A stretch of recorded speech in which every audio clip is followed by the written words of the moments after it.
De retour à Cournon d'Auvergne au sommet de l'élevage. C'est l'une des plus grosses manifestations mondiales du genre avec près d'une centaine de pays présents. Ici, autour d'une table, se jouent des contrats d'exportation primordiaux pour l'économie agricole de notre département.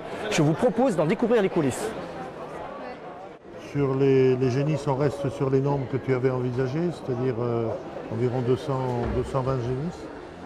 Négociation non-stop pour Francis Jacquier. Durant les 3 jours du sommet de l'élevage, cet exportateur de bétail ne va quasiment pas bouger de sa table et conclure une grande partie de ses contrats de l'année.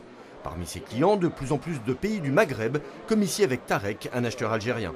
Compte tenu des baisses de consommation en Italie, donc des baisses d'importation en Italie, il est très important pour nous d'avoir ces débouchés du Maghreb et qui sont en développement.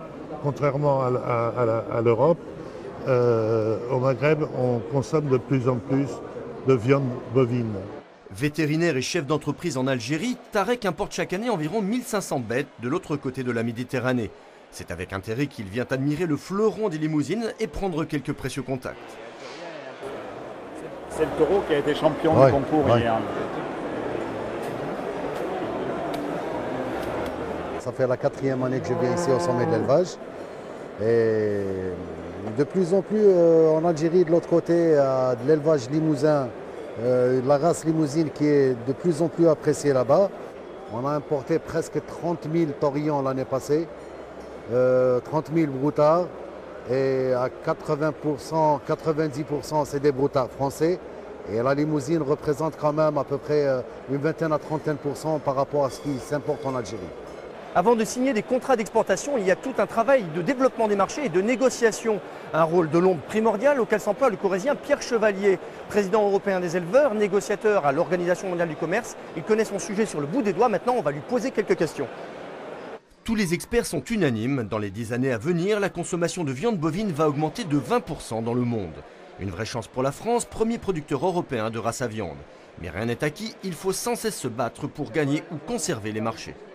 Nous, notre rôle, c'est de faire du lobbying pour nos produits au travers de ces acheteurs, de façon à ce qu'ils influencent leur pouvoir public pour qu'ils abaissent les droits de douane et que l'on puisse exporter de la viande là-bas. Et la France, qui est le premier pays producteur de viande bovine en Europe, a une opportunité extraordinaire de prendre ces marchés internationaux, que ce soit dans le pourtour méditerranéen ou en Asie, Chine, Japon, Inde et l'Égypte aussi qui se trouve aujourd'hui à nous. De nouveaux débouchés pour compenser les aléas de la géopolitique. Le dernier en date concerne l'arrêt des importations russes qui absorbaient chaque année plus de 50 000 bêtes en provenance de la communauté européenne.